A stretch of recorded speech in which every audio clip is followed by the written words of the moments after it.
C'est une manière plutôt originale pour se rafraîchir. Un arbre, des seaux et des arrosoirs. L'arbre à pluie sorti de terre il y a quelques semaines maintenant sur le site de la ferme Aventure à la Chapelle-aux-Bois. Et avec les pics de chaleur de ces derniers jours, il était le bienvenu. C'est une super attraction, c'est une super bonne idée et puis par moments les seaux qui se renversent on s'y attend pas donc c'est marrant. C'est la première fois qu'on vient ici, j'ai découvert ça dans les prospectus, nous on est en vacances à la Bresse. Donc on a vu ça, on s'est dit que ça avait l'air sympa pour le petit et on n'est pas déçus. Alors l'objectif bien sûr c'était de pallier à l'afflux de personnes autour du toboggan aquatique qui rencontre un grand succès chaque année et avec ces chaleurs c'est vrai qu'on nous demandait beaucoup d'augmenter un petit peu, d'agrandir cette zone aquatique. Et de ce fait, on a lancé le pari de faire cette année l'arbre à pluie. L'arbre à pluie, c'est en fait au niveau central de la plateforme comme une sculpture, puisque c'est un vrai arbre, un chêne qu'on a coupé en forêt.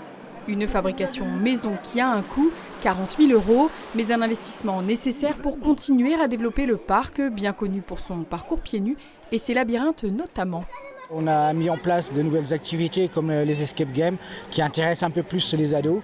Donc on revient au principe du parc qui est ne pas éclater la famille, donc un public très familial.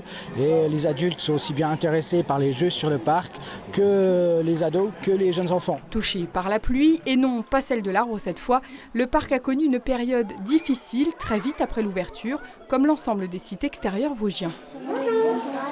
Un bon début de saison, dès le 10 juillet jusqu'au 14 juillet. Après, bien sûr, on a eu le break avec la pluie.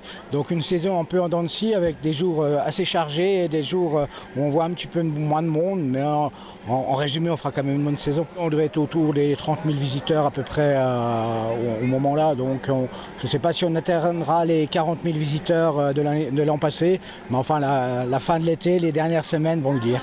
Pour accueillir les visiteurs, ils sont une quinzaine, dont 10 saisonniers. Le parc est encore ouvert tous les jours jusqu'à la fin du mois d'août, les 2 premiers dimanches du mois de septembre, et se réserve la possibilité de poursuivre un dimanche supplémentaire en fonction de la météo.